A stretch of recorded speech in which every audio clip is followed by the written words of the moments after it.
Fala gurizada, tudo bem com vocês? Meu nome é Henrique Vilas e nesse vídeo aqui eu vou explicar um conceito que é fundamental para a área de vendas, que é prospecção, e também diferenciar o que é prospecção passiva e o que é prospecção ativa. Então vamos lá. Vamos começar por um exemplo, porque eu acho que vai ficar mais simples. Quando você vai no McDonald's, vai lá no atendente digital ou numa pessoa física mesmo e pede um Big Mac, você tá comprando um Big Mac, certo? Mas o McDonald's, ele tá te vendendo de forma passiva ou forma ativa? Bom, vamos explicar o que é prospecção passiva primeiro, então. Prospecção passiva é quando a atitude de comprar vem do cliente, seja porque ele viu uma propaganda, seja porque ele ouviu um relato de que aquele produto, aquele serviço é muito bom, e ele tem a vontade de comprar e chega na empresa, seja fisicamente ou virtualmente, e compra aquele produto ou aquele serviço. Então, logicamente, quando a gente pensa sobre prospecção passiva e a gente compara com o modelo de negócio do McDonald's, fica claro que o modelo deles é de prospecção passiva, porque parte de você a atitude de comprar um Big Mac. E quando a gente fala sobre prospecção ativa, que é quando a empresa, ela vai atrás do seu cliente, que exemplos a gente pode dar? Bom, eu penso hoje o maior empresário, assim, na minha visão, do Brasil, na área de vendas, é o Flávio Augusto.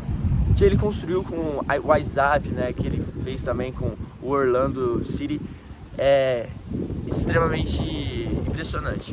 E agora, quando a gente fala sobre prospecção ativa, qual foi a estratégia que ele utilizou? Bom, para a empresa ir até o cliente, ela precisa de vendedores e precisa de processos de vendas. Então, dentro disso, o que o Flávio Augusto fazia? Ele fazia pesquisas nas ruas, sobre se a pessoa teria interesse de comprar um curso de inglês ou, enfim, várias perguntas para essa pesquisa, para saber o quão seria fácil ou difícil vender esse curso para essa pessoa. E depois dessa pesquisa, o Flávio Augusto marcava reuniões para assim vender o curso de inglês. Então, a venda, às vezes, ela não parte do primeiro contato, da pesquisa. Ela não vai ser ali que a empresa vai vender o produto ou um serviço. Então, esse é um exemplo de prospecção ativa. E como isso se encaixa na minha startup, na Crônia, Qual que vai ser o modelo de negócio? Será que a gente vai descartar uma prospecção do que outra? Bom, a princípio, sim.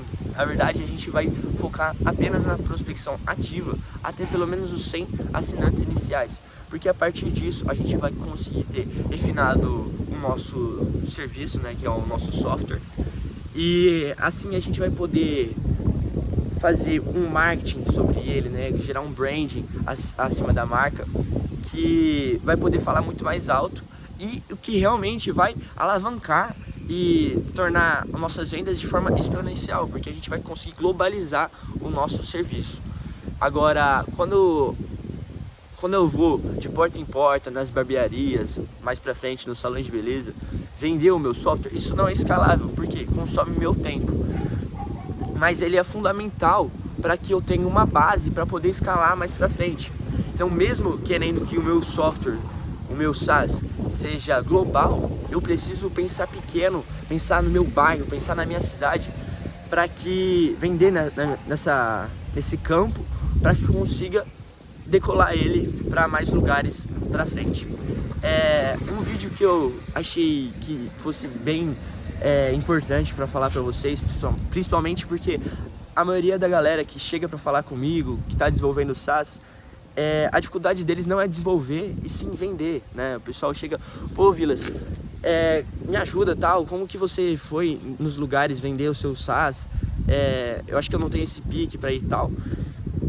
E eu acredito que o fundamental para você vender não só o seu SaaS, mas qualquer coisa, é você entender sobre o que você está vendendo. Então, para você ter uma noção, antes de conhecer meu sócio, antes de entender sobre SaaS, eu fui entender sobre a dor que eu poderia solucionar, que no caso seria a automatização de agendamentos, Quais seriam os problemas que um barbeiro ou uma empresa que trabalha com agendamentos manuais, ela sofre? Diversos problemas: sobrecarga do profissional, o cliente ele se torna muito dependente da disponibilidade na hora do profissional para fazer o agendamento. Isso pode causar a perda de vendas dessa empresa. Isso só um dos fatores, tem muitos outros. Depois disso eu fui entendendo qual seria a vantagem de uma empresa utilizar o meu software, fora os problemas que seriam resolvidos, né? Depois disso eu fui pensar, tá, essa é a dor que eu consigo resolver daqui pra frente. Agora, como eu consigo melhorar tecnologicamente e alinhar com a expectativa futura dos próximos softwares, trazer IA, enfim. E eu fui estudando isso, quais seriam as novas novidades que seriam lançadas daqui pra frente, daqui nos próximos 5 anos. E eu fui alinhando isso com a expectativa que eu queria pro meu SaaS. Tanto é que o nome do meu SaaS vai ser Cronia. E quando eu for mostrar pra vocês o logotipo do meu SaaS, vocês vão ver que o IA de Cronia tá ressaltado em outra cor. Isso tem um propósito, né? Porque quando eu tava criando a ideia do meu SaaS, eu logo percebi que não seria necessário eu utilizar a inteligência artificial para automatizar agendamentos. Porque seria como se eu estivesse tentando matar uma barata com uma bomba atômica. Eu posso utilizar um chinelo para isso, né? Porque é uma tarefa teoricamente simples, bem repetitiva, e que se você tivesse que fazer um agendamento e ter que ficar conversando com uma IA, poderia tornar o processo um pouco cansativo, porque você só quer preencher as informações, ver os horários que estão disponíveis e pronto. Agora, você ter que ficar conversando com a IA, eu não acho que isso seja viável. Porém, como eu posso utilizar a IA no meu software para que ele acompanhe as próximas novidades e torne o meu software condizente com a realidade que a gente vive hoje? Como que eu imagino a utilização da IA no meu software? Através de um chatbot de suporte às empresas que utilizam o meu software. Não só um suporte quando essa empresa já estiver utilizando, mas também um suporte para o onboarding. Que, para quem não conhece, o onboarding é quando a empresa ela vai começar a utilizar o seu software e ela precisa ter aquele mini treinamento inicial ali para saber o que ela vai precisar fazer, como que ela vai começar a operacionalizar aquilo.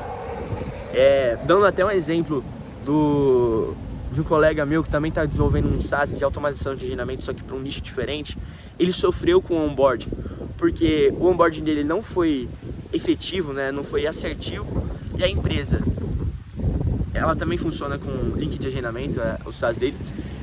O que acontecia? A empresa assinou o software, só que eles não mandavam, né, o link de agendamento para os clientes toda hora. Às vezes mandavam e às vezes não mandavam. O que acontecia?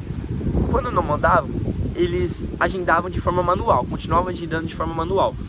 Porém, tinha clientes que continuavam agendando de forma automatizada, através do link. E fazia uma bagunça, porque tinham agendamentos para o mesmo dia, para o mesmo horário, na agenda manual e na agenda virtual. E vocês devem imaginar o problema que isso pode acontecer, porque imagina, os dois casos, a pessoa agendou um serviço. Se ela agendou, ela não quer esperar, ela quer usufruir do agendamento dela. Entendeu? Isso só aconteceu por quê? Porque o onboarding não foi assertivo. Se deixasse claro que não poderia fazer isso que ele fez, né, de fazer agendamentos manuais juntamente com agendamento via link, isso não teria acontecido, teria sido só do link e continuaria de forma organizada. Isso é só um exemplo.